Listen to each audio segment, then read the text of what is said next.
টাকা লাগবে না, বিনা টাকায় বাইতুল্লাহ পৌঁছতে পারবা। ওরে 1 মিনিট চক্ষু বন্ধ করে বাইতুল্লাহর কথা ভাবলে চোখে পানি।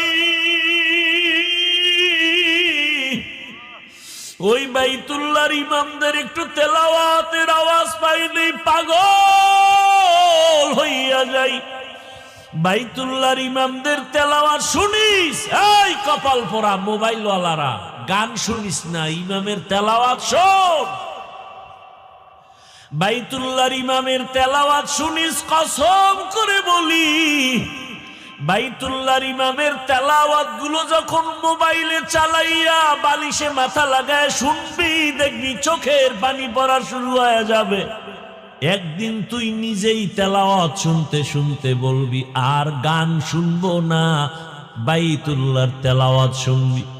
আমরা যারা বাইতুল্লাহ গেছি আমার